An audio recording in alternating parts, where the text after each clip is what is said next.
Salam, I'm Muzammal from Wisdom in Nature, and I'm going to attempt to address the question as to whether the sacred collaborative leadership program that Wisdom in Nature is delivering, that I'm a part of, whether this program is anti-hierarchy. Is the sacred collaborative leadership program anti-hierarchy? Because it's a question that some people may be asking. Firstly, a little bit about what the sacred collaborative leadership program is and the context in which it sits. It's essentially an applied learning journey over a few months, over video call, where a small group of people come together over video calls with the aim of delivering a mini project. And how they deliver this is through making decisions together, delegating tasks and so on, leading to this project being delivered. And the processes that this centers on are very much collaborative processes, where they're working together in a collaborative way. And the program centers very much on the experience of Muslims and leans into Islamic spirituality, while it also draws on the other experiences that we've had in Wisdom in Nature, the other learnings we've had over the many years of grassroots social justice and activism and change making, where we've learned and immersed in a range of interpersonal and collaborative approaches that are fed into this program. And you can read more about these approaches. I'll put a link about the program in either the description area or in one of the comment fields below, so you can find out more about what's involved in the program.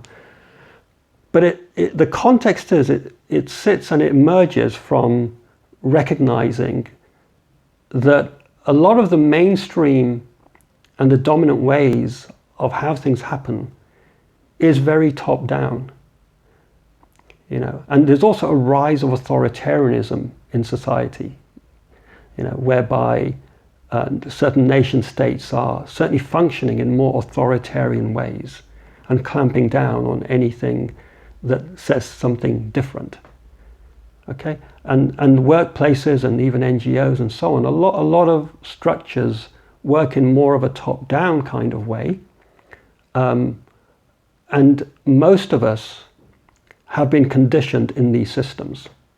Okay, so the Sacred Collaborative Leadership Program is about co-creating alternatives to what tends to be common both in Muslim and in the wider culture that tends to be top-down. So alternatives to top-down ways of doing things.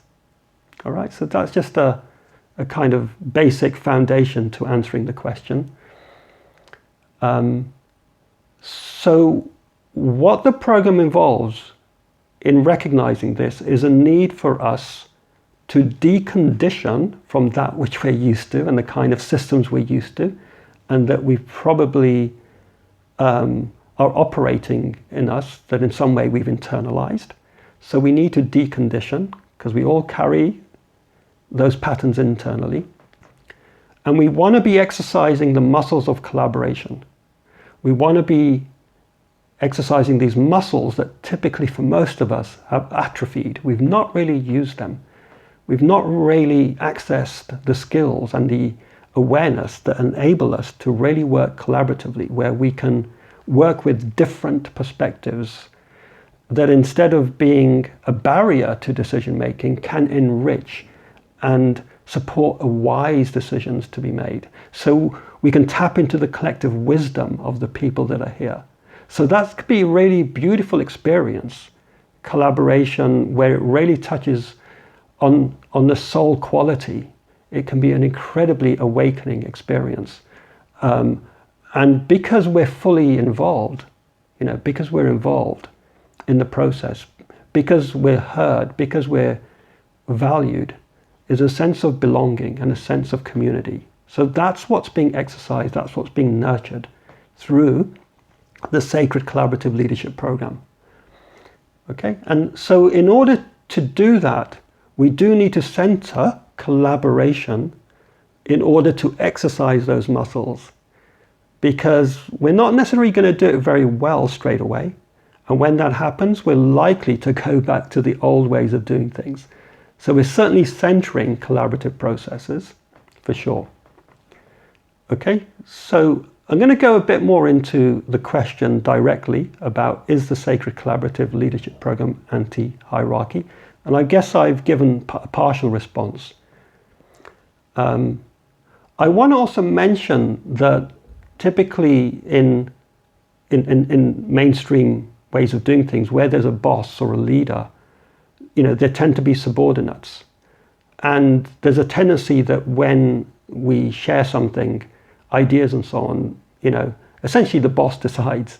We may feel sometimes we're not heard, or often we're not heard, or we're never heard, So there are these varying sort of experiences, and we may not have a sense of belonging. So I'm just giving a kind of different picture to what can happen with collaboration in the true spirit of it.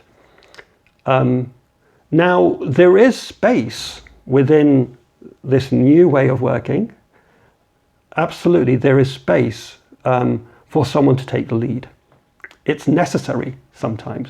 In an emergency situation, a medical emergency, a cardiac arrest, you want someone to take the lead, in order for things to move fast and be coordinated.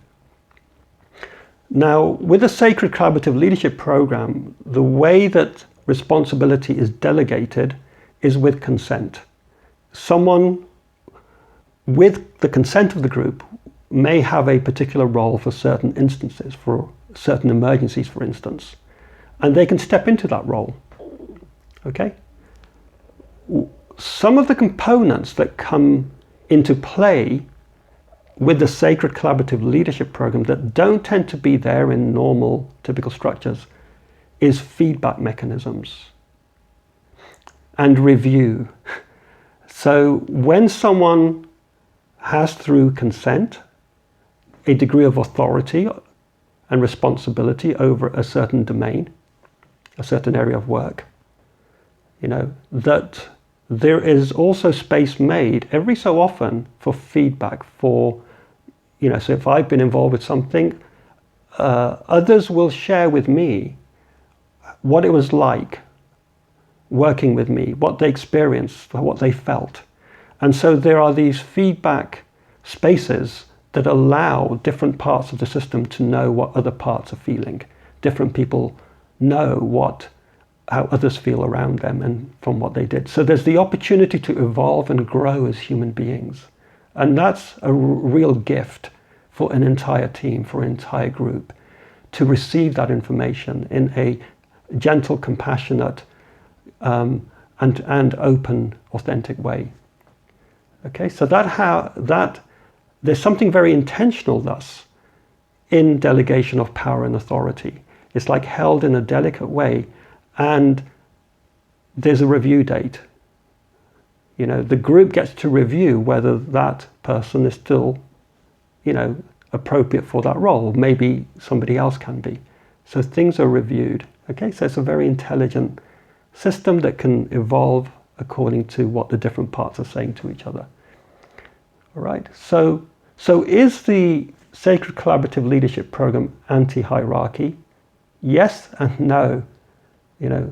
We want to be exercising a different muscle, the muscles of collaboration. And yes, authority and delegation of authority is a positive thing when done with intentionality, with consent and feedback, so everyone can grow, and the possibility for the group to decide that delegation can change, that it can be someone else who can step into that role, or the structure can be changed altogether. All right, so I hope that gives an idea of the Sacred Collaborative Leadership Program and whether or not it's anti-hierarchy. And if you want to know more about it, I will hopefully put a link in the description or in a comment field. And if you are interested in that course, obviously visit the link. If you want to hear about future such courses or future activities or wisdom in nature, and just stay updated, the best way is through our newsletter, through email. And hopefully there will be a link for that as well below. So do subscribe to our newsletter, And if you found this video useful, please do give it a thumbs up, and I look forward to seeing you on a next video.